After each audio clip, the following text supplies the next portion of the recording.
오늘도 이 아침에 예배 자리에 나오신 우리 모든 이들에게 하늘로조차 우리 주 그리스도 예수의 평화와 사랑이 가득 임하기를 축복합니다. 또 좋은 찬양 여전히 준비해 주셔서 감사합니다. 하나님이 받으실 만한 헌신의 찬양인 줄 믿습니다. 하나님께서 아담을 창조하시고 홀로 있는 것이 좋지 못하다 하시고 하와를 창조하여 두 사람이 함께 살게 합니다. 홀로 사는 것보다 함께 두 사람이 가정을 이루어 삶으로 홀로 살 때보다 훨씬 더 좋은 복된 아름다운 삶을 살게 하신 것이죠. 1 더하기 1은 2가 아니라 3, 4, 5가 될 수 있는 것을 가지고 시너지 효과라고 합니다. 오늘 임직하시는 분들이 임직함으로 말미암아 그저 또 한 사람 세워지는 항존 직분자가 아니라 시너지 효과를 이룰 수 있는 앞선 분들과 함께 이들이 세워짐으로 2, 3, 4의 하나님의 영광의 열매가 맺어질 수 있는 그런 임직자들이 다 되시기를 기대하고 또 소망을 합니다.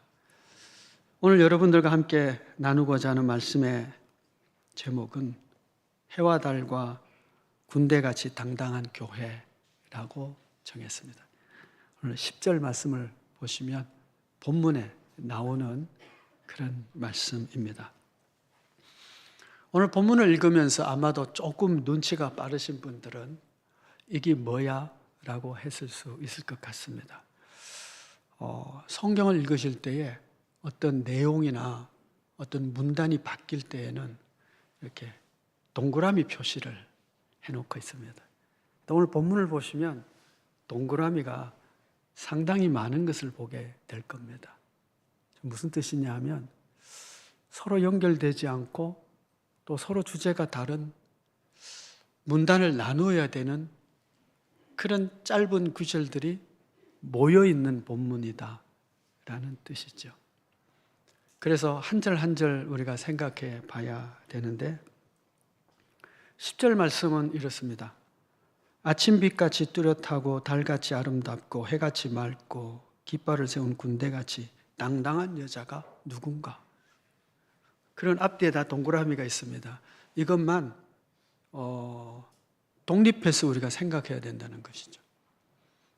질문을 했는데 질문에 대한 답이 없어요. 이 당당한 여자가 누구냐? 질문만 하고 그냥 끝난 거예요. 근데 이 당당한 여자는 어떤 여자냐 하면 해와 달과 별과 같이 해와 달과 별과 같은 그런 아름답고 당당한 여자다. 그럽니다. 여러분, 이 팔레스타인 지경을 넘어가면 이방 땅들이 있는데 이방 민족들은 해와 달과 별을 섬깁니다. 해를 신으로, 달을 신으로, 별을 신처럼 생각하는 그 이방인 세계들 속에서 이스라엘만 하나님만 신이라고 하면서 옆에 이방 민족들은 하나님처럼 섬기는 이 당당하고 매력적이고 대단한 해, 달, 별을 가지고 그 위치에 이스라엘 민족을 딱 두고 있는 겁니다. 이와 같은 이스라엘, 우리가 이미 이 여자가 이스라엘로 해석한다는 것은 여러 번 말씀을 드렸습니다. 하나님과 이스라엘 사이의 사랑과 관계를 아가서가 노래하고 있기 때문에 그렇습니다. 여러분, 창조주 하나님이 피조물을 두고는 해처럼 달처럼 별처럼 너 너무 멋있어.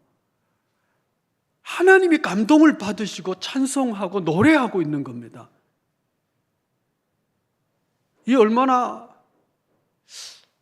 한편으로 보면 이상하고 한편으로 생각하면 놀랍고 놀라운 일들이죠. 연초가 되면 성구영신 예배를 드리고 나서는 더러 가족끼리 혹은 우리 청년교회에서 청년들이 해맞이 하겠다고 저 동쪽 어디를 가더라고요. 그 왜 가는 거예요? 가서 뭐 비나이다 하는 것도 아니고, 그렇죠? 예수 믿는 사람들이, 세상 사람들이야 뭐 첫 해 떠오르는 걸 보면서 비나이다 할지는 몰라도 예수 믿는 사람들은 그거 아니잖아요. 왜 가죠? 너무 감동적이니까. 여러분, 해 뜨는 것 자체가 감동적이지는 않아요? 한번 생각을 해보시기 바랍니다. 새벽에 해 뜨는 너무 멋진 장면을 한번 기억해 보십시오. 저 독도에서, 울릉도에서, 아니면 뭐 호미곶에서, 아니면 성산 일출봉에서 해 뜨는 모습, 너무 감동이고 너무 멋있잖아, 그렇죠? 혹은 저녁에 석양에 딱 바다에 석양에 해가 떨어지는 모습, 그 빛이 너무 황홀하지 않습니까? 혹은 호수에 비친 달빛, 반짝반짝반짝, 너무 매력적이잖아요. 하나님께서 이스라엘을 보며, 교회를 보며, 야, 너 너무 매력적이야. 하나님이 반하신 거예요. 하나님이 이스라엘 보면서, 야, 내가 너를 보면 너무 황홀해, 너무 멋져라고 지금 노래하고 있는 거거든요. 사람이 아니라 하나님이 그렇게 기대하고 하나님이 바라보시면 또한 그렇게 될 줄 믿습니다. 하나님이 교회를 그렇게 매력적으로 본다면 하나님이 그렇게 보시기에 반드시 교회가 그렇게 되도록 하나님이 이끄실 것이에요. 세상 사람들은 해와 달과 별을 보면서 그냥 신앙의 경지에 이를 정도로 노래하고 있지만, 야, 해에게 비나이다 하고 그러지만, 우리 신앙은 그걸 비신화화라고 합니다. 신학적 용어인데요. 비신화화. 신적인 존재가 다 벗겨버려요. 아니야, 그거 피조물이야 라고 하는 거죠. 그런데 하나님은 우리를 보면서 세상 사람들이 감탄에 맞지 않을 정도로 새벽빛처럼, 달빛처럼, 별처럼, 야, 너무 아름다워. 하나님의 기대에 따라 하나님이 우리 가운데 역사하셔서 하나님의 노래가 결코 헛된 노래가 되지 않도록 우리를 변화시키고 새롭게 하여 주시고 거룩함에 이르게 하시고 매력 덩어리의 교회가 되게 하여 주실 줄 믿습니다. 그런데 문제가 하나 있어요. 뭐냐? 하나님은 우리를 억지로 변화시키시는 분이 아니세요. 돌을 떡으로 만들어 드시지 않으시는 분이세요. 그저 문 앞까지 와서 내가 너를 변화시키고 정말 행복한 자가 너가 되기를 원해 라고 하면서 우리에게 다가오셔서는 문을 강제로 열지 않고는 문 밖에서 두드릴 뿐이에요. 내가 문을 열어야 돼요. 내가 하나님의 빛나는 매력적인 매력 덩어리가 되기 위해서는 하나님이 제시하신 그 말씀에 순종하고 받아들이고 그 길을 가야 하는 거죠. 주님께서 이렇게 말씀하셨죠. 나는 내가 곧 뭐라고요? 요한복음 14장 길이요 진리요 생명입니다.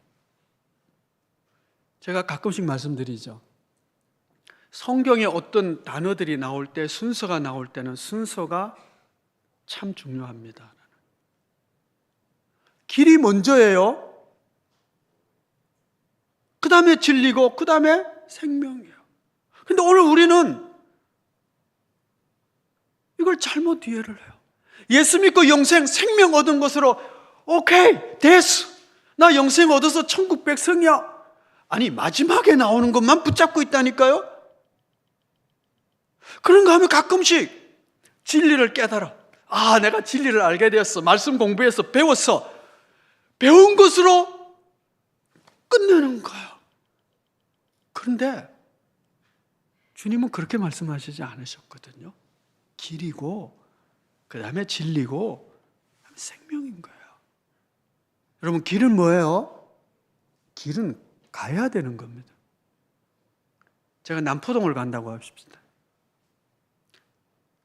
남포동 가는 길을 내비게이션을 통해서 딱 찾았어요.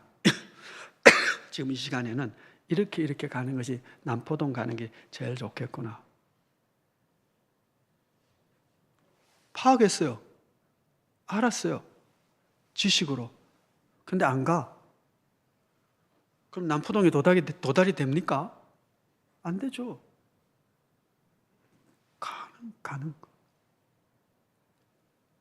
예수님이 길이라는 얘기는 예수님이 가신 길을, 예수님이 말씀하신 것을, 내가 예수님의 길을 그냥 가는 거예요.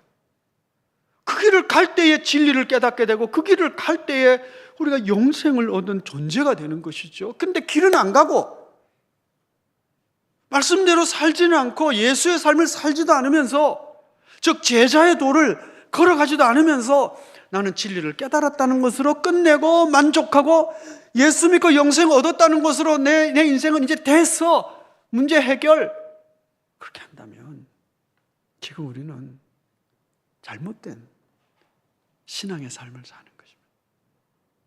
하나님은 우리를 매력 덩어리로 보고 계시고 기대하시고 그렇게 되기를 원하는 것입니다. 해처럼 황홀하게.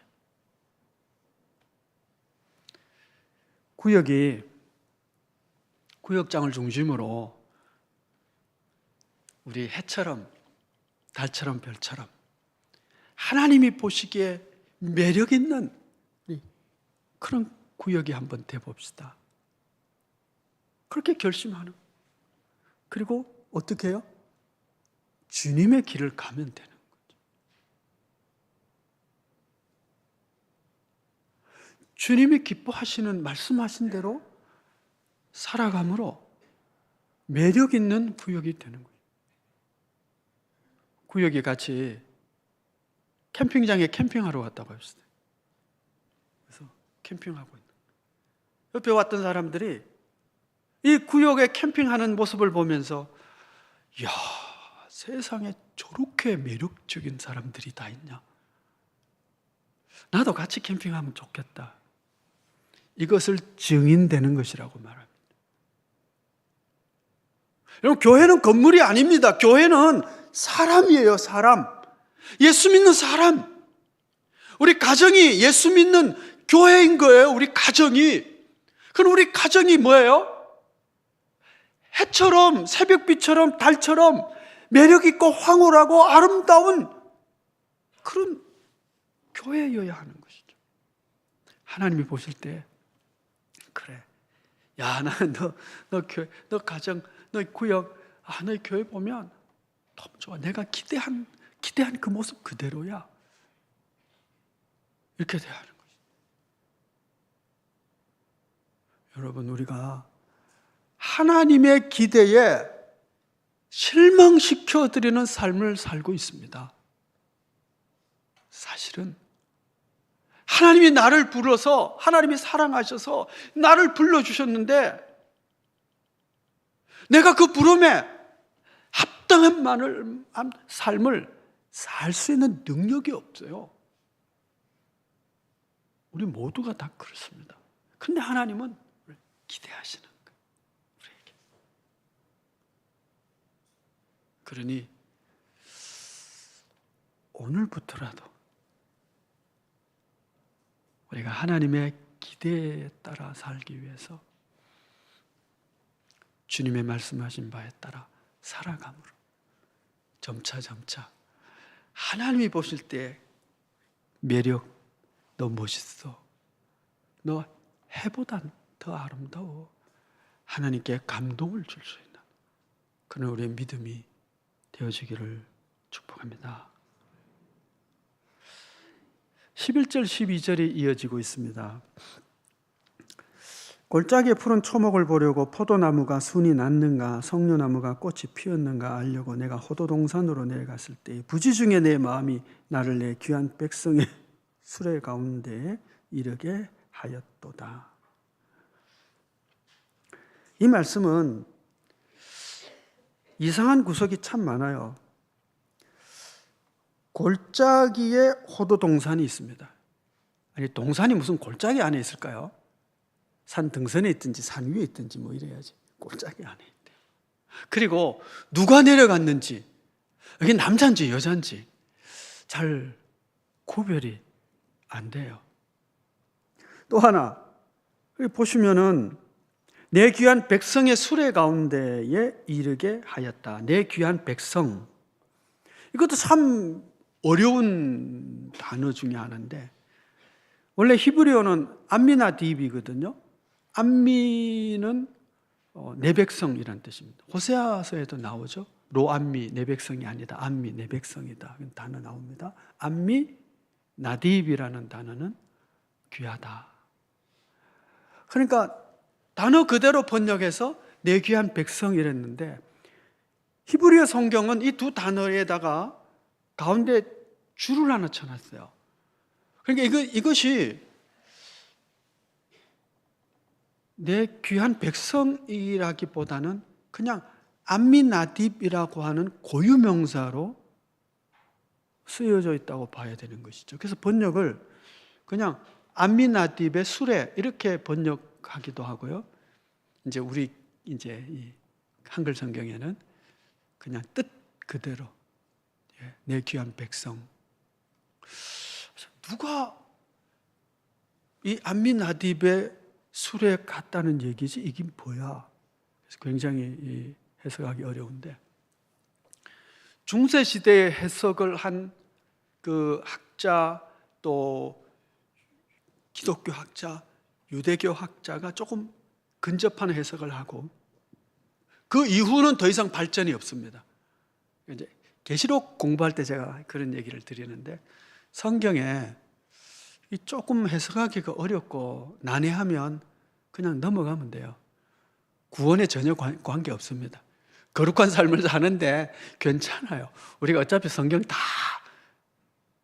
모르고도 주 섬기며 삽니다. 그렇죠? 더 잘 알면 좋지만 억지로 풀 필요는 없다, 그런 뜻입니다. 질문하는 게 참 중요해요. 알려고 힘쓰는 것이 참 좋습니다. 그런데 억지로 풀 필요는 없어요. 그래서 그 정도 선에서 현대 학자들도 다 이제 만족하고 있습니다. 뭔지 잘 모르겠지만, 다는 모르겠지만 그냥 이 정도다. 뜻은 성육신 하신 하나님을 얘기하는 것입니다. 하나님께서 내 백성의 그 일터를 찾아가신다는 거죠. 양쪽 해석이 다 마찬가지입니다. 그런데 중요한 것은 그 앞에 12절 앞부분에 나오는 것입니다. 뭐라고 말씀하시냐면, 부지 중에 내 마음이 나를 내 귀한 백성의 수레 가운데에 이르게 하였다. 부지 중에 내가 그곳에 행동하게, 그곳에 가게 했다는 거예요. 무엇이요? 사랑이. 부지 중에 내 마음.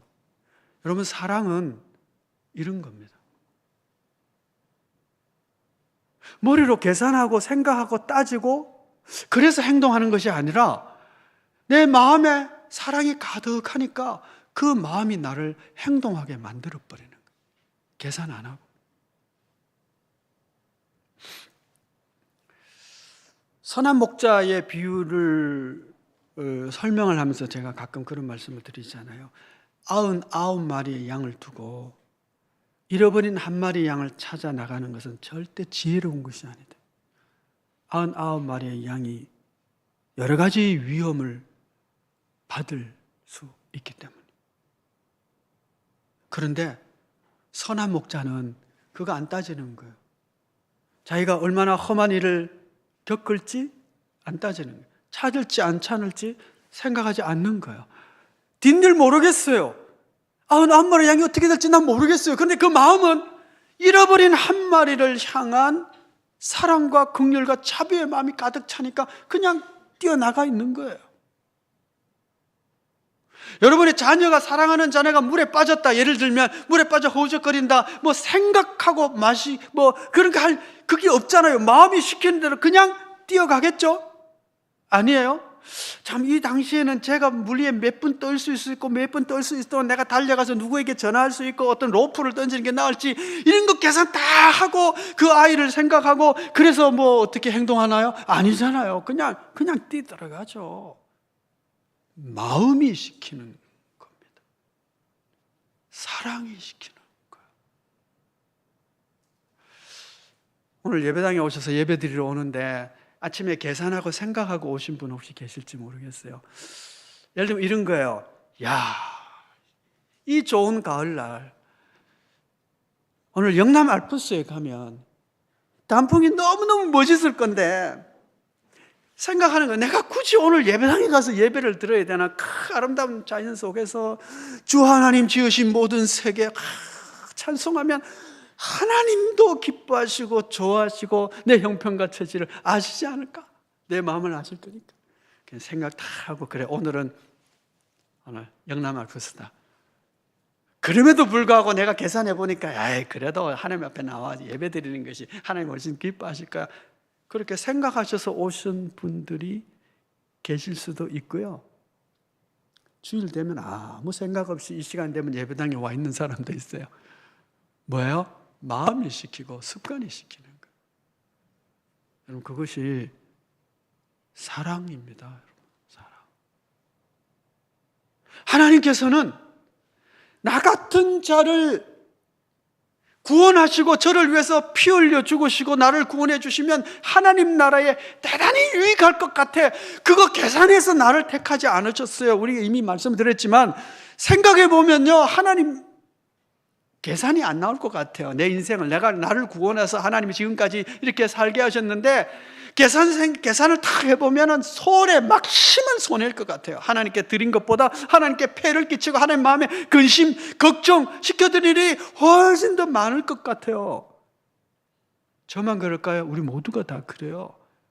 하나님의 영광에 이르지 못하는 자들이라고요. 그런데 하나님은 계산하지 않은 거예요. 생각하지 않은 거예요. 그냥 나를 사랑하셔서 나를 위해서 아들을 버리시고 십자가에 피 흘려 그 아들이 죽을 때 외면하심으로 나를 구원해 주신 것이죠.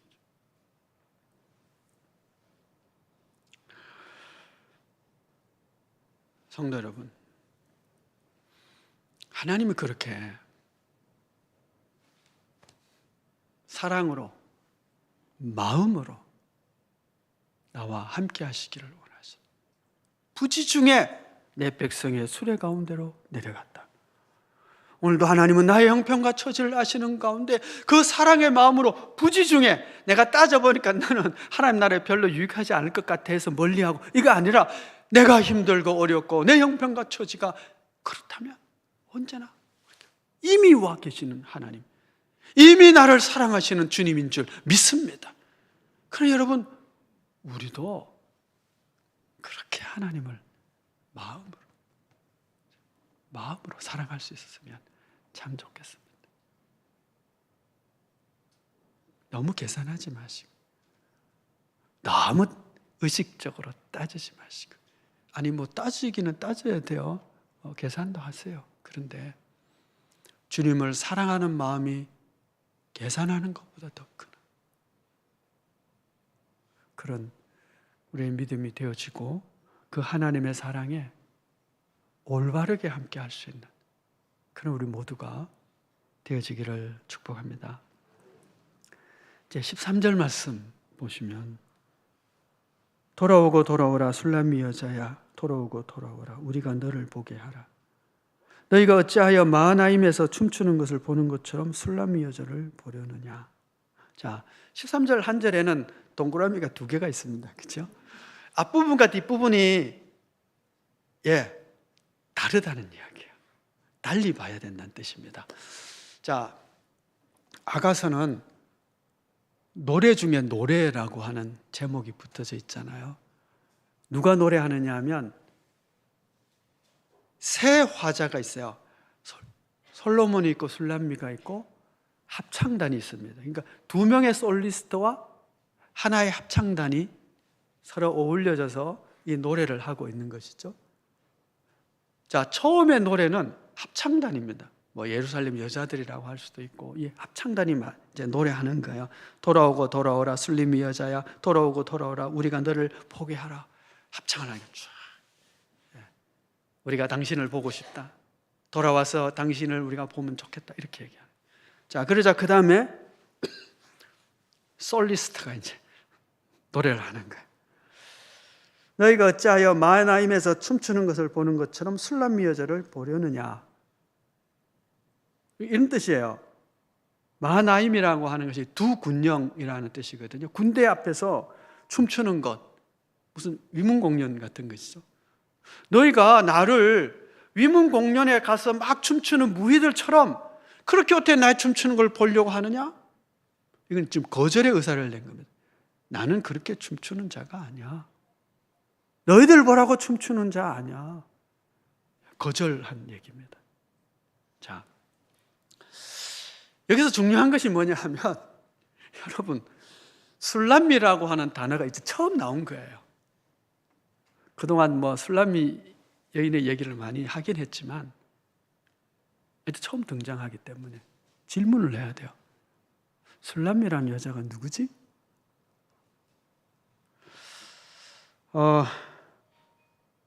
여러 가지 해석이 있는데요. 술람미트라고 하는 히브리어거든요. 그러니까 뒤에 여자 이름에 붙여 여성형의 의미가 붙은 거죠. 술람미트, 술람미 여자, 술람미 여인 뭐 이렇게 이제 번역을 하는데, 술람이라고 하는 장소, 혹시 장소가 있다면 술람미 출신 여자 뭐 이렇게 되겠죠. 근데 팔레스타인에 술람이라고 하는 장소가 없어요. 그래서 이건 이제 아닌 거죠. 두 번째는 히브리어는 참 독특하게 자음으로만 구성이 되어 있습니다. 모음이 없어요. 모음이 없어도 읽혀집니다. 그런데 이제 중세 이후에 오면서 히브리어를 모르는 사람들이 너무 많잖아요. 다 디아스포라가 되고 이러다 보니까 모음을 발음하는 법을 이제 모음 기호를 이제 학자들이 만들어서 히브리어에 이렇게 붙인 거예요. 그래서 읽을 수 있도록. 히브리어를 잘 모르는 사람들. 근데 아는 사람은, 랍비들은 모음 없이도 읽습니다.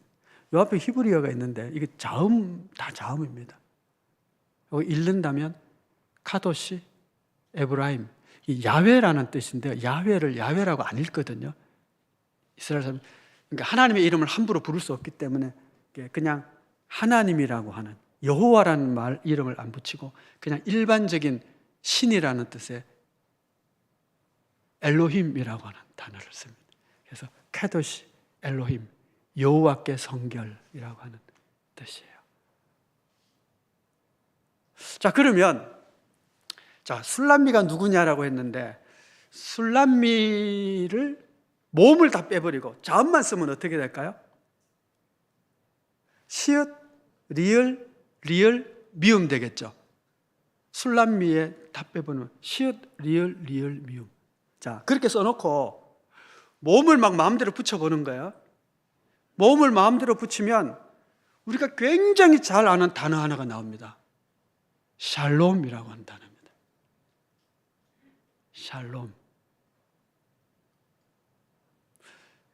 시읒, 리을, 미음 써놓고 대부분이 이름을 붙인다면, 읽는다면 샬롬이라고 읽을 겁니다. 평화입니다. 솔로몬은 뭘까요? 평화의 남자입니다. 그러면 술람미는 뭘까요? 평화의 여자가 되는 것이죠. 지금 이 무대가 어디죠? 예루살렘입니다. 예루살렘이 뭐죠? 평화의 도시입니다.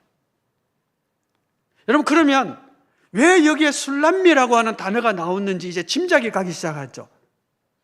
아, 이것이 이런 뜻이구나.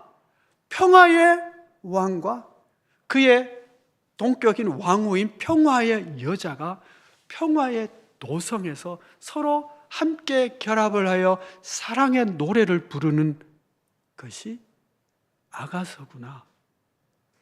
이렇게 해석이 능히 되겠죠?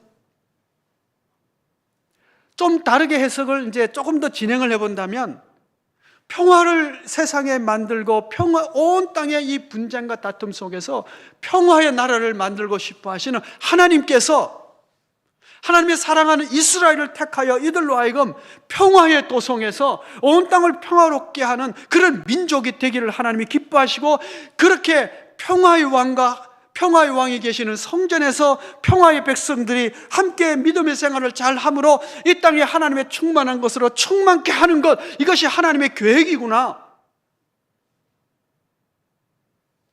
신약적으로 해석을 한다면 평화의 왕으로 오신 예수님께서 그리스도의 제자들, 산상보원에 의하면 제자들에게 팔복에서 뭐라고 말씀합니까? 화평케 하는 자는 복이 있나니 하나님의 아들이라 일컬음을 받을 것이며, 하나님의 아들인 제자들, 화평케 하는 자들과 한 몸을 이루어 교회를 이루어 이 땅을 평화의 세상, 하나님의 나라를 만들기를 원하시는 것이 하나님의 기대고 하나님의 이 땅을 향한 하나님의 소원이구나.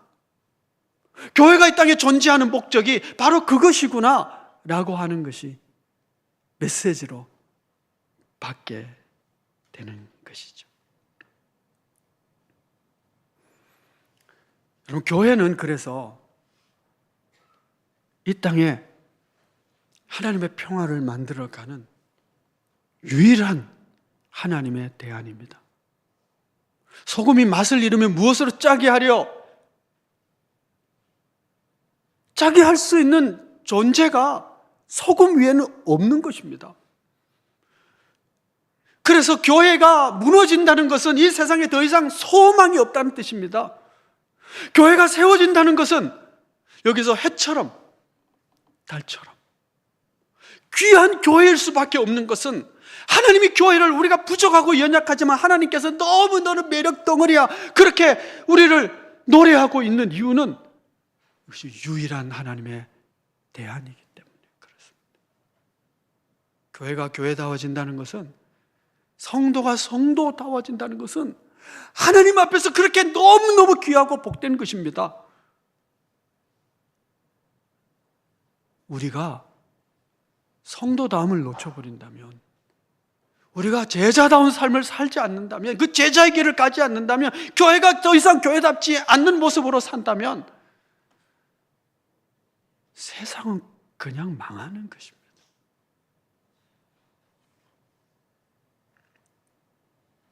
그래서 우리는 성도다운 삶이 무엇인지를 묻고, 그 성도다운 삶을 살기 위해서 헌신해야 됩니다. 그 제자의 길을 가는 자 되어야 됩니다. 머리로만 깨닫지 마시고.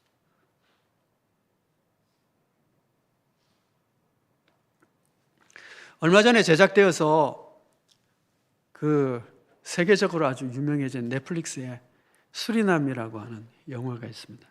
드라마죠. 굉장히 마음이 불편한 그 드라마입니다. 실제로 수리남에서 있었던 마약왕 이야기를 드라마로 각색한 것인데, 실제 주인공인 조봉행은 배에서 일하는 엔지니어입니다. 그런데 드라마에서는 전요한 목사로 나오죠. 많은 사람이 모이는 대형교회 사이비 목사고, 성찬에 마약을 섞어가지고 성도들을 그냥 마약에 중독되게 만드는 마약 밀매자, 사기꾼, 살인자입니다. 근데 그 마약왕을, 사기꾼을, 교주 같은 인간을 목사가 원래 목사도 아닌데 이건 불편한 거예요. 이 드라마에 대해서 기독교 신문의 한 기자가 이렇게 썼습니다. 기독교계는 제작사가 돈벌이와 이익을 위해 기독교를 조롱하고 희화한다고 하지만, 감독이 안티 기독교라고 불어 반기독교적인 정서를 부추기고 교회를 의도적으로 비하하려고 작정한 것은 아닐 것이다. 공감을 얻지 못하는 작품은 실패한다. 감독이 마약상을 목회자로 설정한 것은 시대의 코드를 제대로 읽은 것이다. 그냥 엔지니어로 하는 것보다 목사라고 하는 거지. 훨씬 사람들이 열광할 것이라고 생각한 것이죠. 시대의 코드를 읽었다는 거죠. 결론적으로 수리남의 대중은 열광했고 돈벌이에 큰 성공을 거뒀다. 오징어 게임, 지옥, 지금 우리 학교에 이어 수리남까지 세상은 경고하고 있다. 교회는 조롱거리일 뿐 존재의 가치가 없다고. 하나님의 해처럼 별처럼 달처럼 존귀하고 아름답고 매력적인 교회가 되어 세상을 구원하기를 원하는데 세상의 눈에 비치는 오늘 우리는 존재 가치가 없는 마약왕 정도밖에 되지 않는 그런 조롱거리가 되어 있는 것이죠. 왜요? 예수 믿고 구원 생명, 아니면 성경 공부 좀 하고 내가 진리를 안다. 그런데 그 길을 가는 것은, 예수의 길을 따라가는 것은 시작도 안 했기 때문이지 않을까요? 그래요, 여러분. 이번 한 주간은 한번 살아보십시다. 제자의 길을 한번 걸어가 보십시다. 그렇게 하루, 이틀, 한 주, 두 주 살다 보면 해처럼 매력적이고 달처럼 황홀하고 별처럼 반짝이는, 하나님이 감탄하고 하나님이 노래할 수 있는 그런 신앙의 공동체, 우리 가정 구역교회 되어줄 수 있는 날이 올 줄 믿습니다. 하나님이 기대하시기에, 하나님이 기대한 대로 되어주는 그런 우리 모두에게 하나님의 은총이 임하기를 축복합니다. 기도하겠습니다. 은혜로우신 아버지 하나님, 그리스도의 보혈로 값주고 우리를 사셔서 하나님의 자녀가 되게 해주셨습니다. 그리고 저희로 하여금 교회를 이루어 새벽빛처럼 달빛처럼 햇빛처럼 찬란하고 아름답고 황홀하게 매력적이다고 노래하고 또 그렇게 되기를 기대하고 계시는 하나님의 기대하심을 말씀을 통해서 보게 됩니다. 주님, 저희가 성령 충만하기를 원합니다. 그리스도가 내 안에 살기를 원합니다. 그리하여 주님의 길을 걷는 제자의 길을 가는 저희들이 되기를 원합니다. 그래서 하나님이 기대하시는 대로 그 아름다운 모습을 만들어가는 저희들의 신앙이, 우리 믿음의 공동체가 되게 하여 주옵소서.